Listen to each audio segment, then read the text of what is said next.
Before Amazon became one of the most powerful companies on Earth, before Jeff Bezos became the richest man alive, he lived through a year so brutal, so humiliating, so close to total collapse. Most CEOs would have walked away.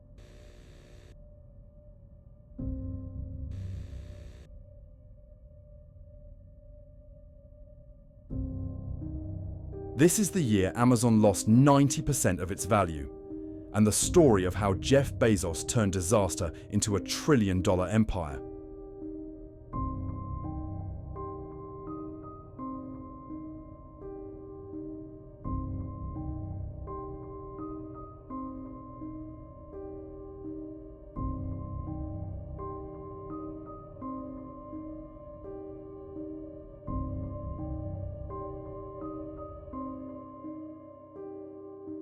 This is the first office of Amazon.com Inc.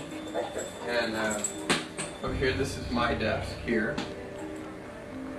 And that's the fax machine, as you can see over there. In 1999, Amazon was the shiny new star of the internet boom, a fast-growing online bookstore trying to transform into the everything store. Wall Street was obsessed, but they were also nervous. Given the decades of wisdom that has built up in the business world, investors, it sounds like you're saying, are making a big speculative bet if they're investing in your company's stock. Well, I think all internet companies, the stocks are incredibly volatile, and But even long term, long term, I believe that it's very easy to predict that there are going to be lots of successful companies born of the internet. They're going to have very large market caps and so on. I also believe that today, where we sit, it's very hard to predict who those companies are going to be. If we're not one of those important, lasting companies born of the internet, we will have nobody to blame but ourselves, and that we will be extremely disappointed in ourselves. But there are no guarantees. In 1980, you probably wouldn't have predicted the 5 winners. The 5 biggest winners. There have been lots of winners, actually. But I believe that if you can focus obsessively enough on customer experience, selection, ease of use, low prices, more information to make purchase decisions with, if you can give customers all that, plus great customer service, and with our toys and electronics, we have a 30-day return policy. If you can do all of that, then I think you have a good chance. And that's what we're trying to do. Amazon was burning millions every quarter, growing too fast, expanding into toys, electronics, overseas markets, all at once. Analysts kept asking the same question: when will Amazon make money? Bezos had one answer: we're building for the long term. But behind the hype, pressure was building.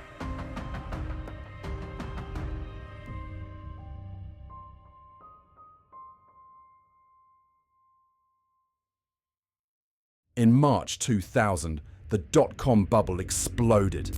Hundreds of internet companies collapsed almost overnight.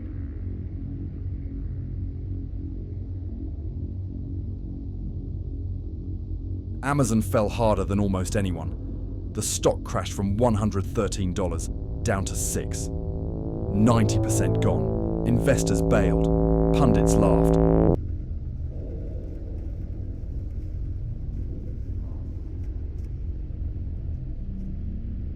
CNBC called Amazon a house of cards. Barron's nicknamed it Amazon.bomb. One analyst said Amazon will be bankrupt within 12 months.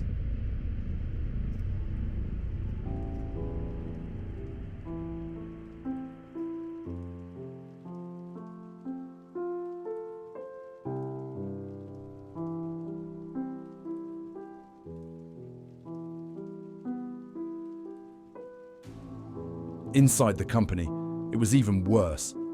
Bezos had to lay off employees, slash projects, freeze hiring, cut spending everywhere. Bezos was losing money, losing support, losing sleep. And for the first time, he heard people say out loud, maybe Jeff isn't the guy to run this company.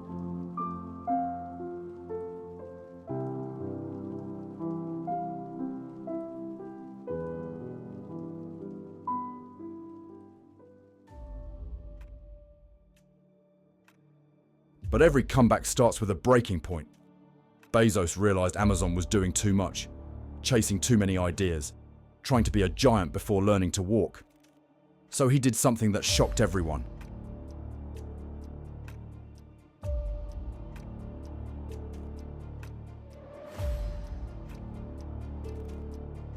People used to say Amazon is amazing, and now they say, isn't it amazing that Amazon's losing so much money? And that is a conscious strategy and an investment decision. We've always had a lot of controversy surrounding the company. We've been Amazon.con, Amazon.toast, Amazon.bomb. To lose money when you've got 20 million customers takes real skill. Well, we have that. What's really going on is we're investing. You know, we at Amazon Co. UK have always been absolutely, obsessively, compulsively focused on making the best customer experience we can, from making the website incredibly easy to use to making sure that the goods arrive in a timely fashion and good quality. You're a walking advertisement. I try. If your business does dry up, you can always end up as the world's biggest library, I suppose. Well, I think we'll keep to our current business plan. He stopped chasing growth. He cut experiments. He shut down risky divisions. He focused on survival, not expansion. And he made a silent decision that would define his life. No matter how hard this gets, we don't quit. That's about 350 floppy disks worth. What do you do with that information? That's the data that allows us to predict or try to predict what, what books and videos and music that you would like, that you haven't discovered yet. How do you view that phenomenon that Amazon today is worth more than Sears? Investors are focused on the future. Amazon has growth potential that Sears doesn't. A couple of geeks who sketched out some software that could destroy Sears Roebuck. That's the beauty of technology and the microprocessor. We've never seen anything like it. If you were running Walmart today, would you feel threatened by Amazon? Absolutely. Would you decide to go after them? Absolutely. Walmart is suing Amazon for hiring away some of its top executives. As for Barnes & Noble, its stock is worth much less than Amazon's, but in a down and dirty negative ad campaign, Barnes & Noble is reminding readers it has many more books to offer than Amazon. It's getting really nasty out there, it seems to me. The online bookstore, the Barnes & Noble bookstore, is so big it makes Amazon.com look tiny. Seems to me that this is almost a declaration of war. Amazon doubled down on efficiency, on operations, on shipping, on customer obsession. While the world laughed at him, Bezos rebuilt the foundation. It worked. Amazon crawled out of the crash with a tighter system, a stronger identity, and a culture built for endurance. They launched Marketplace, letting third-party sellers list products. At the time, people hated the idea. Today, it's half of Amazon's entire business. They created early versions of Amazon Prime. They upgraded logistics. They reinvested every dollar back into the company. And in the background, a little experiment was brewing. Amazon Web Services, a side project that eventually became the most profitable cloud platform on earth.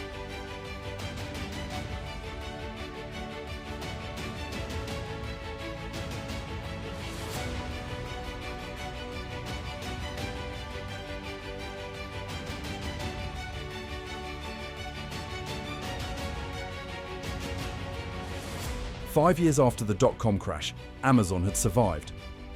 10 years later, it dominated. And by 2018, it became one of the first companies in history to cross $1 trillion in value. The same man the world mocked in 2000 became the richest person alive.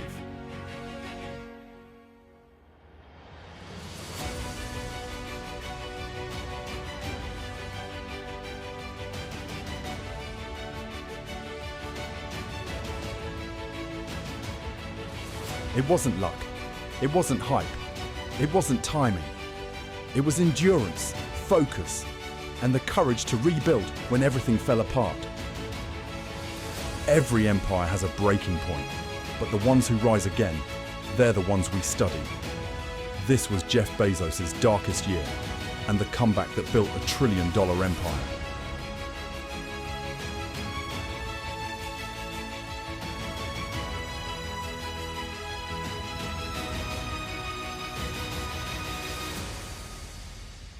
This is the Comeback Index, where we break down stories of collapse, rebuild, and greatness. Subscribe for the next episode, because the next comeback story might just be yours.